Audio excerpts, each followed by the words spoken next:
At the age of 21, I held a strong aversion to the taste of alcohol. Despite this, I would still indulge in drinks, opting for the fruitiest and least alcoholic options available. It's worth noting that my fondness for maraschino cherries was well known, especially to my stepbrother. One day he offered me some maraschino cherries, to which I eagerly agreed. As soon as I placed the cherry in my mouth, I found myself gagging and my tongue burning.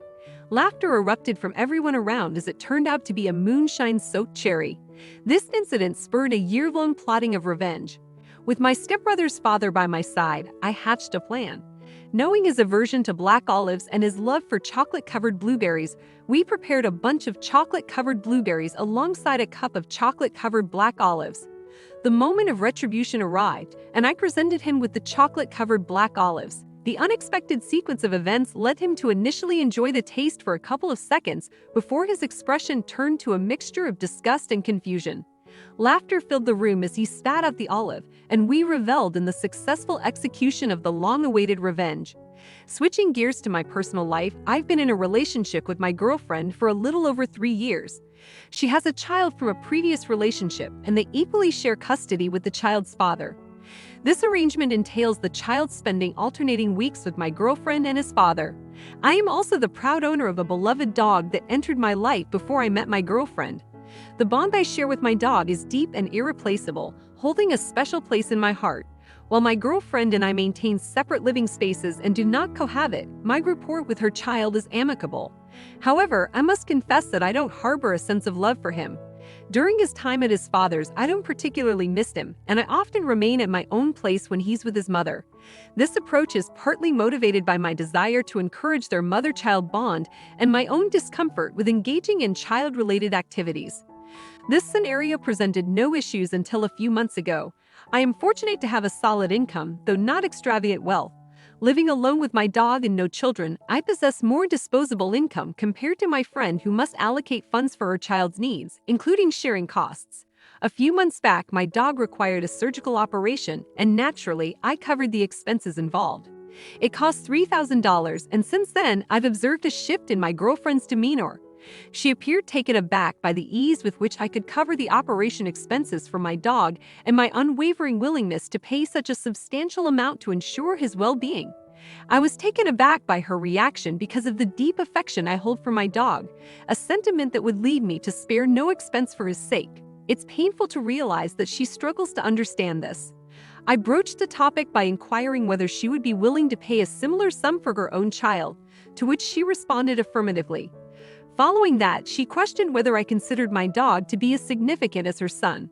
I candidly expressed that my dog holds a special place in my heart and is a cherished member of my family.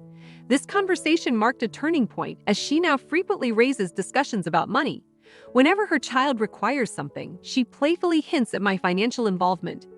Each time I spend money on my dog, she prods about what I've acquired for her child.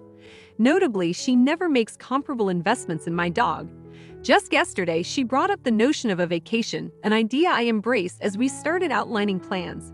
However, her subsequent stipulation that her son should accompany us and that we should jointly cover the trip's expenses raised a red flag. Her proposal seemed geared towards securing a beneficial experience for her child at my expense. I shared my reluctance to finance an endeavor I wouldn't personally enjoy. I suggested that she and her child embark on the trip together, which I would wholeheartedly support. If she had resources left over, we could consider a vacation afterward. I hold my ground that my dog is of paramount importance to me, a truth I affirmed when she asked whether I loved my dog more than her son. Our disagreement escalated into an all-night argument, and now she's giving me the silent treatment. I find myself questioning whether I'm in the wrong for prioritizing my dog over my girlfriend's children. I wish to clarify a few points to prevent any misunderstandings. While I do share a relationship with her child, it's not an affectionate one. I'm present a couple of days each week when he's around, even looking after him alone on occasion when my girlfriend is occupied. We engage in activities together, and I genuinely enjoy his company. However, it's a different kind of love than what I feel for my dog, which seems reasonable. He's a part of my life due to my girlfriend's presence. If not for her, I wouldn't have a connection with him. Nevertheless, if my girlfriend didn't have a child, my love for her would remain unaffected. My intentions are never to cause harm to the child. I wouldn't be willing to sacrifice my life for him. I'm not his father, so assuming the role of a disciplinarian or taking on financial responsibilities isn't something I'm interested in. I'm simply the amusing friend he meets occasionally when he's with his mother. This aspect was openly discussed between my girlfriend and me at the beginning of our relationship. However, her persistent remarks and playful jabs started cropping up when she discovered the surplus in my monthly finances. At present, it seems like she perceives my money as being directed towards her child. Every time I allocate funds for my dog, she playfully suggests how those funds could have been allocated for her child instead.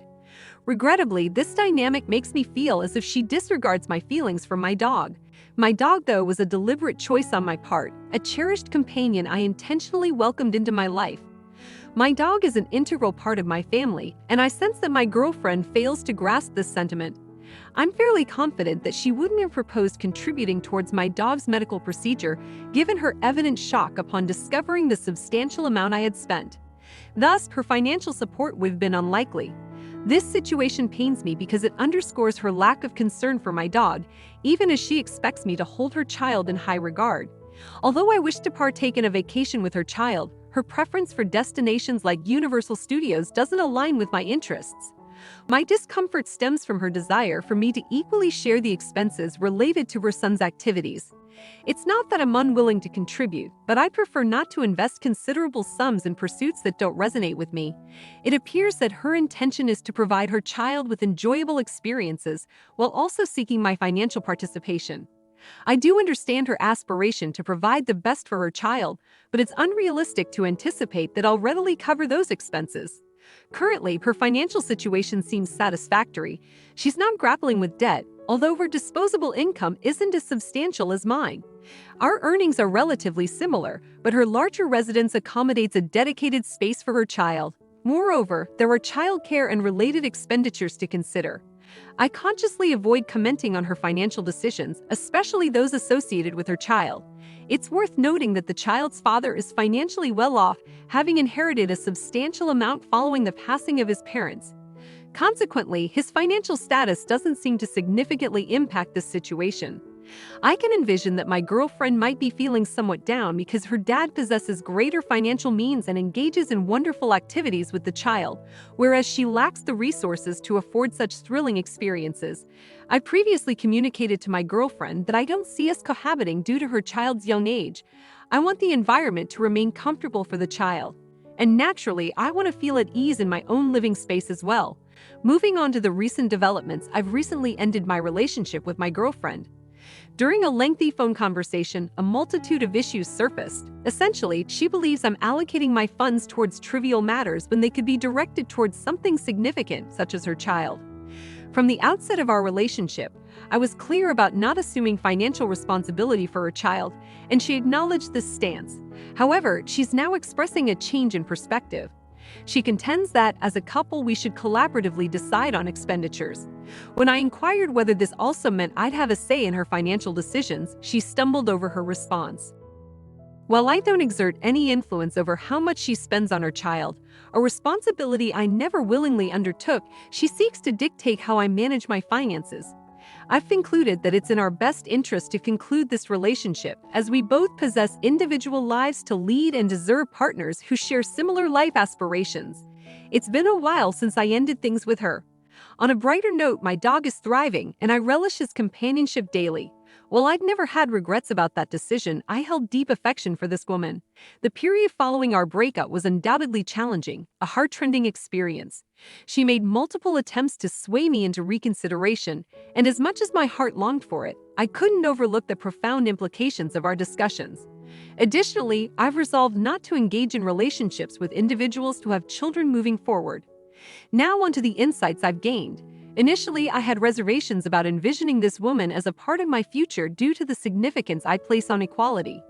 Her proposition that I contribute to her financial matters while relinquishing control over my own was a deal-breaker. This unequal arrangement, where she expected me to provide additional income while I retained less of my hard-earned money, felt inherently wrong. It was a major off-putting factor for me.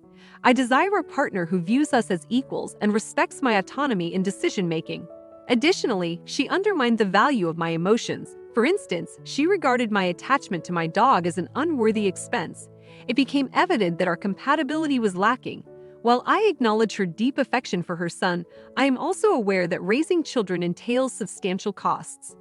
I believe her jealousy stemming from my comparatively higher disposable income clouded her judgment. I perceive it as a divergence in lifestyles. The financial responsibilities associated with parenting were clear when she chose to become a mother. Presently, my life has taken a positive turn. A few months after our separation, I transitioned to a new job, affording me greater financial flexibility in case my dog requires further medical attention. I am content with my current state. I relish my independence and dedicate ample time to my dog and career. While my ex and I share mutual friends and occasional encounters, we engage in heartfelt conversations, often fueled by alcohol. I acknowledge her longing for our past connection and her hopeful thoughts of a change of heart on my part. Although I deeply miss the affection we once shared and the undeniable chemistry between us, I recognize that our long-term compatibility is untenable. I've come to realize that I yearn for a partner with whom I can coalesce my life, someone to build a future alongside and share a living space. Unfortunately, she cannot fulfill that role. I never anticipated that she would need to choose between me and her child. Both of us retain the memories of the love we once cherished, yet it's definitively concluded. As for her, I genuinely wish her happiness with a partner who shares her convictions. Furthermore, I maintain hope that I will eventually encounter a partner without children who genuinely cares for me and my dog.